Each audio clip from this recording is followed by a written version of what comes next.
Good morning. Welcome back to Breakfast Television. We have so much happening right now out on our major highways and expressways, so we're just going to jump right into it. Taking a look over at the westbound 401 approaching Salem, we are hearing that there is a center lane block because of a stalled vehicle. As you can see, traffic is really not moving through this area, and you can kind of see some flashing lights up into the distance. So I would definitely suggest that you give yourself lots of extra time. Westbound 401, we're looking at heavy delays from Thixton to Whites in the collectors. Also looking at an issue on the westbound 401 just west of Westney, where we do have the bullnose blocked off, and that is all because of a collision. Tow trucks on the scene. You can see the blue lights there. That is emergency vehicles. So it is quite slow right now on the westbound 401.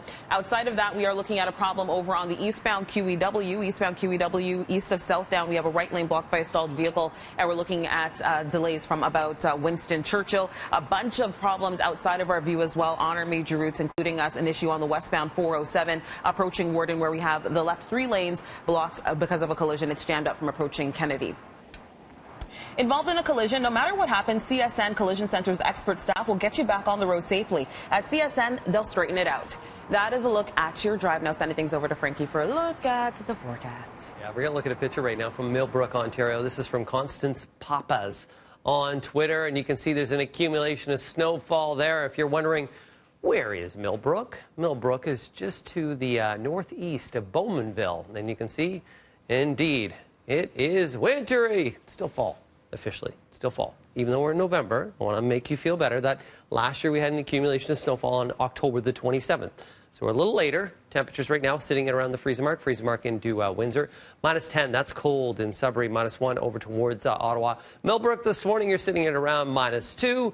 We have wind chills this morning here in Toronto, -5. It's definitely a bundle up morning. There's that snowfall that we're seeing. If you're wondering how long does it last, up until about 10, 11 a.m. Well, you could see that on and off snowfall mixed in with it, some ice pellets and a little bit of a slushy mix, especially anywhere south of the 401, closer to the lakeshore. You're seeing a little bit of a rain-snow mix. So care and caution out there on the roadways. It's melting on the roadways, but accumulating on some of the lawns and some of your cars. So you will need some extra time, definitely, even for the drive. It's somewhat sloppy. 2 today is a high, -4 through the evening, +1 tomorrow. They will wrap out of those morning flurries, see some afternoon sunshine, see some sunshine through the morning on Saturday, then get into an evening mix. It will be a little bit more sloppy and slick on your Sunday with a rain-snow mix possible. Flurries into Monday morning, and then we're just going to hang near the freezing mark. That's below seasonal all the way through to midweek next week. Wind chills on Wednesday of -6. That's a look at your forecast. We continue to follow breaking news out of Brampton, where 2 boys aged 9 and 12 found dead inside a home near Sandalwood Parkway and Credit View. Absolutely disturbing story here. Our Tammy Sutherland is live at the scene. Not a lot of information being released at this time, Tammy. No, not yet. And we're hearing that the Peel Police media officer will be arriving here on scene, but not until later in the morning. So we may not get any more information within the next hour. We hope that we will. But again, we do know 2 boys were found dead inside of a home here on Hipperton Crescent in the Sandalwood and Credit View area. It was at about 11 last night that Peel Police got a call for a medical assist. Firefighters were the first ones to arrive, and they discovered the 2 boys dead. Now, the 911 call came from inside of that particular home as well. We don't know who else was in the home at the time, but we are hearing that it is a family of 4 that lives there. We've just spoken to some very emotional neighbors who say that they saw the boys play outside often, saw them walking to school, and they are just absolutely shocked that this has happened this morning and that they are waking up to this news. Now, when it comes to getting more information about the circumstances of the deaths, we are hearing that Peel Police, they are waiting for the coroner to arrive and examine first before they're able to release any more information. But we do know that the homicide squad is investigating this. They do say that there is no public threat at all, but we're hoping again to get some more information about what exactly happened inside of that home late last night. Mel, I'll send it back to you.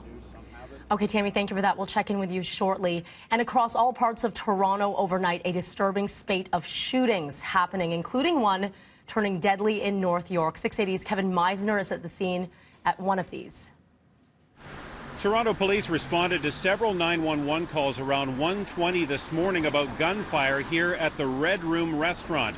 We're on Jane, just north of Lawrence. At least 3 bullet holes visible through the front window of this small bar. Now, witnesses tell police that a man walked in around 1:20 and then opened fire on the patrons inside the restaurant. That caused, of course, pandemonium, people running, at least one young man managing to make it just outside the front door of the bar before collapsing and dying. We do know that one other individual was wounded. That person, also believed to be a young man, taken to Toronto Hospital Trauma Center and is listed in serious but stable condition. Now, police also stressing they need to talk to witnesses to find out exactly what happened here early this morning. They say a number of patrons inside the bar left before police arrived. The detectives want to hear their story and find out exactly what happened. They do know that there are people with information. They want to hear from them as soon as possible. But what we do know is a fatal shooting at this small restaurant, the Red Room Restaurant, around 1:20 this morning. One young man dead and one wounded. On Jane, near Lawrence, Kevin Meisner, City News. All right, thank you for that, Kevin. We'll continue to follow all of these stories for you throughout the morning.